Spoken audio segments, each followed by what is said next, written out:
नगर खजुरा गांव में ज्ञानचंद नाम का एक पंडित रहता था। ज्ञानचंद बहुत ही नेक और दयालु पंडित था। वो गांव के एकमात्र मंदिर को गांव की शुरुआत में ही पढ़ता था। उसका पुजारी था। वो अपनी पत्नी विजया, बेटा दीपू और बेटी किरण के साथ सुखी पूर्वक जीवन व्यतीत कर रहा था। वहीं चूरनदास बनारस का एक ठग था। एक दिन बाबा चूरनदास बनारस में नकली ज्योतिष बनकर लोगों का हाथ देख रहा होता है।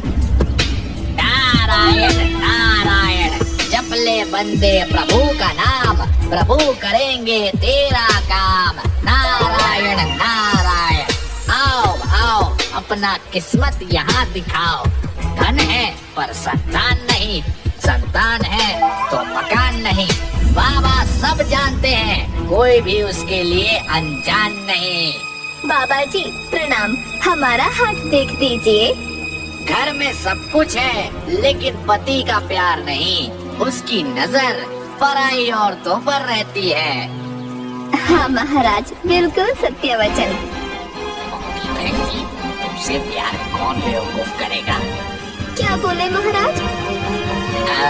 मैंने बोला कि मोती जैसे सुंदर शाम सुशील कन्या से प्यार कौन बेवकूफ नहीं करेगा। ये लो ताबीज और 10,000 रुपए मेरी दान पेटी में डाल दो और गंगा में डुबकी लगा कर आओ। नारायण नारायण। गंगा जी में। अरे मेरे हीरे की अंगूठी कहाँ गई? अरे मेरी भी अंगूठी नहीं है। अभी अभी बाबा के हाथ दिखाने समय मेरी उंगली में ही थी। पकड़ो पकड़ो, कोई उस बाबा को पकड़ो, मेरी अंगूठी। बनारस में पुलिस चूरनदास को ढूंढ रही थी। ऐसे में वो भागकर नगर खजुरा आ जाता है। नारायण नारायण, जप ले बंदे प्रभु का नाम, प्रभु करेंगे तेरा काम। नारायण नारायण। अरे पंडित जी, आप बाहर से आए हो लगता है। बहुत गर्मी है, आओ कुछ रस पानी कर लो, तब गांव में जाना। क्या नाम है तुम्हारा? घर है मेरा बनारस के पास, नाम है बाबा चूरनदास। चाचा, आप तो इस गांव के पंडित हो। कैसा है ये गांव, ये नगर खजूरा? बहुत ही अच्छा गांव है पंडित जी। गांव का ये एकमात्र मंदिर है और सारा दान चढ़ावा इसी मंदिर में चढ़ाया जाता है। प्रभु की कृपा से यहाँ कोई कमी नहीं है। सभी लोग अच्छे और धार्मिक हैं। वाह, जैसा सुना था वैसा ही आपने बताया।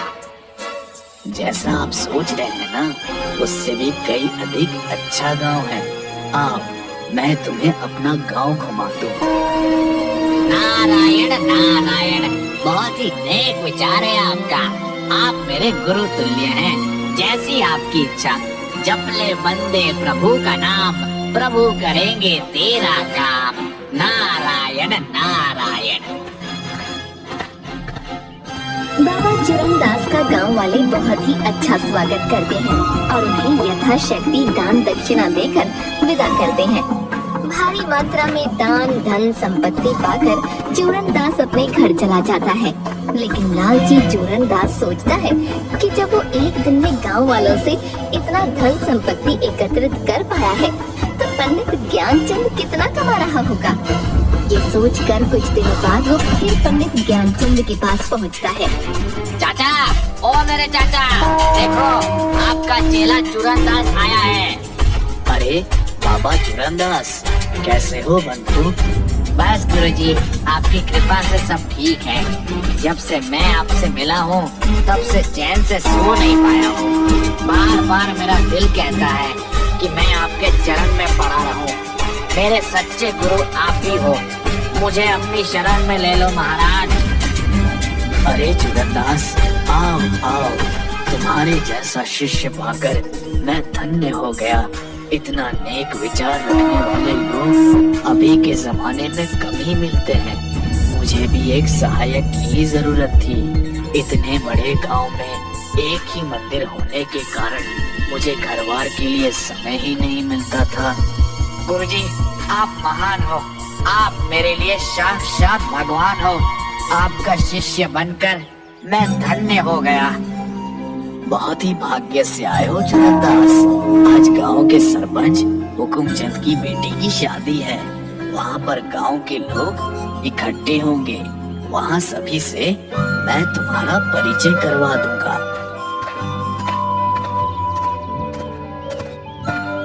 सरपंच हुकुमचंद की बेटी की शादी में ज्ञानचंद बाबा चूरनदास का परिचय अपना शिष्य के रूप में करवाते हैं। गांव के सभी लोग ज्ञानचंद पर अटूट विश्वास रखते थे और उनके प्रति काफी श्रद्धा थी। इसलिए वो ज्ञानचंद के साथ साथ बाबा चूरनदास को भी दान दक्षिणा देकर विदा करते हैं। जल्द ही बाबा चूरनदास ज्ञानचंद की तरह सारे गांव में फेमस हो जाता है। लोगों का विश्वास जीतने के बाद एक दिन, गुरुजी, आपको गैस की समस्या है क्या? ये गोली 1 सप्ताह तक सेवन कीजिए, हमेशा के लिए गैस दूर हो जाएगा। अरे बेटा, ये गैस मेरे मरने के बाद ही जाएगा। बहुत सी जड़ी बूटी और दवा का सेवन करके देख लिया। लाओ, तुम्हारी गोली भी खाकर देख लेता हूँ। ज्ञानचंद गोली का सेवन करने लगता है।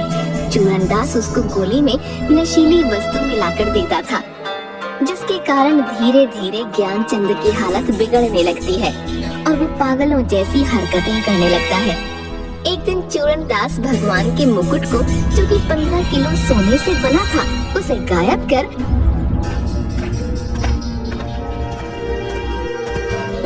ज्ञानचंद के घर में रख देता है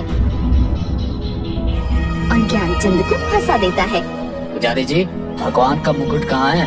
मुझे नहीं मालूम सरपंच जी कि मुकुट कहाँ गया। बाबा चूरनदास, आपको कुछ मालूम है कि मुकुट कैसे गायब हो गया? कल रात में पंडित जी मुकुट की साफ सफाई कर रहे थे। जब मैंने पूछा सवेरे भी साफ कर लेते, तो उन्होंने बोला कि सुबह में मंदिर में लोग पूजा करने आ जाते हैं, उससे उन्हें समय नहीं मिलता। फिर मैं सोने चला गया। हमारे गांव में ये पहली बार हुआ है कि मंदिर में कुछ भी चीज इधर उधर हुई है। पंच की राय है कि जब तक मुकुट नहीं मिलता, गांव के बाहर जाने के रास्ते पर तलाशी होगी और एक टीम घर घर में तलाशी लेगी। काफी गांव की सारे घरों की तलाशी ली जाती है। तीसरे दिन ज्ञानचंद के घर से मुकुट निकलता है। ज्ञानचंद, तुम्हारे घर से भगवान का मुकुट मिला है, वो भी 3 दिन बाद। 3 दिन तक समय था तुम्हें कि अपने से मंदिर में जाकर मुकुट रख देते। इस विषय में तुम्हें कुछ और कहना है? मुझे इस विषय में कुछ नहीं कहना, मुझे बस मेरे भगवान पर भरोसा है। ठीक है, तो पंच ने फैसला लिया है कि ज्ञानचंद को तकाल मंदिर के मुख्य पुजारी के पद से हटाया जाता है और उनकी जगह पर बाबा चूरनदास को मंदिर का प्रधान पुजारी घोषित किया जाता है। साथ ही ज्ञानचंद और उसके परिवार को मंदिर में प्रवेश करने पर पाबंदी लगाई जाती है। माँ, क्या हम लोग सचमुच मंदिर में कभी पूजा नहीं कर सकेंगे? नहीं बेटी, ऐसा मत कहो। भगवान हमारे लिए जरूर कोई रास्ता निकालेंगे। हमें भगवान पर भरोसा रखना चाहिए। भगवान के घर में देर है, अंधेर नहीं। माँ, पिताजी की हालत दिन पर दिन खराब होती जा रही है। क्या हम शहर में जाकर डॉक्टर से पिताजी का इलाज कराएं? हाँ बेटा, मैं भी यही कहने वाली थी। पिछले 15 दिनों से उनकी हालत ठीक नहीं लग रही। कल ही हम लोग शहर जाकर डॉक्टर से परामर्श लेंगे। दूसरे दिन दीपू, विजया और ज्ञानचंद शहर में जाकर डॉक्टर से मिलते हैं। ज्ञानचंद डॉक्टर को चूरनदास द्वारा दी गई गोली दिखाता है। डॉक्टर बताता है कि ये एक नशीली दवा है जो आदमी के दिमाग को सुस्त कर देती है। डॉक्टर एक नई दवा लिखता है। 5 दिन जिसे खाने के बाद ज्ञानचंद पूरी तरह से स्वस्थ हो जाता है। पिताजी, मंदिर के चढ़ावे से हमारा घर चल रहा था, लेकिन अब वो नहीं रहा। घर में 10 दिन का राशन ही बचा है। हमें कुछ करना चाहिए। हाँ बेटा, हमें कुछ न कुछ तो करना ही होगा, पर करे तो क्या करें? पिताजी, माँ कहती है कि जब कुछ समझ में न आए तो भगवान पर छोड़ देना चाहिए। भगवान के घर देर है पर अंधेर नहीं। कल जन्माष्टमी है और हमें पूजा करनी है, लेकिन हमारे लिए मंदिर के द्वार बंद है। मंदिर के दरवाजे बंद है तो क्या, हम घर में ही मंदिर बना लेंगे। तुम्हारे बाबूजी बचपन में बहुत सुंदर मूर्तियाँ बनाते थे। मैं अभी गांव के बाहर से मिट्टी लाता हूँ मूर्ति बनाने के लिए। बेटा शाम हो गया है, कल मिट्टी ले आना। नहीं पिताजी, कल पूजा है और मूर्ति आज बनेगी तो कल तक सूख जाएगी। बिल्कुल उसी समय गांव के बाहर नदी किनारे से मिट्टी लाने चल देता है। प्राचीन काल में एक बहुत बड़े संत वहाँ पर समाधि लिए हुए थे। रात के अंधेरे में दीपू वहीं से मिट्टी खोद कर ले आता है। ज्ञानचंद रात को 2 बजे तक मेहनत करके उस मिट्टी को एक मूर्ति का रूप दे देता है। सुबह में, अरे वाह माँ देखो ना, पिताजी ने कितनी सुंदर मूर्ति बनाई है। सचमुच ये मूर्ति लग रही है, अब बोल पड़ेगी। लेकिन ये किस भगवान की मूर्ति है? बड़ी ही विचित्र है। अरे ये कैसे हो गया? मैंने तो कृष्ण भगवान की मूर्ति बनाई थी, ये क्या बन गया है? हाँ पिताजी, मैंने भी देखा था कि आप कृष्ण भगवान की ही मूर्ति बनाए थे। मैंने खुद अपने हाथ से उसे सूखने के लिए रखा था। हे भगवान, पता नहीं क्या होने वाला है। आज मैं पूजा कैसे करूंगी? ये कृष्ण भगवान का फोटो है जो तुम्हारे पिताजी बनारस से लाए थे। इसे ही साफ करके पूजा कर लो। ठीक है माँ, मैं इसे साफ करके पूजा कर लूंगी। लेकिन पिताजी ने इस मूर्ति को कृष्ण भगवान का ही रूप दिया था, इसलिए इसकी भी पूजा करूंगी। किरण उस मूर्ति को भी पूजा करते समय सामने रखती है। हे भगवान, जिस किसी ने मेरे पिताजी को फंसाया है, आप उसे सामने लाकर पिताजी की खोई प्रतिष्ठा को फिर से ला दो। यही हमारी विनती है। रात 12:30 बजे चूरनदास ज्ञानचंद के घर आता है। गुरुजी, दरवाजा खोलिए। कौन है? मैं गुरुदास हूँ, भगवान का प्रसाद बच्चों के लिए लाया हूँ। देखो कि आप लोगों को तो मंदिर में प्रवेश बंद है, तो मैं खुद प्रसाद लेकर आ गया। बच्चे भूखे होंगे, आपको भी कोई काम नहीं मिला है अभी तक। लो बेटा, इसे खा लो। धन्यवाद चूरनदास, तुमने हमारे लिए इतना सोचा। अरे ये किस देवता की मूर्ति है? पता नहीं चूरनदास, मैंने तो कृष्ण भगवान की मूर्ति बनाई थी, लेकिन सुबह में ये विचित्र मूर्ति बन गई। ऐसी मूर्ति को घर में नहीं रखना चाहिए, अपशगुन होता है। लाओ बेटा, मैं इस मूर्ति को नदी में विसर्जन कर दूं।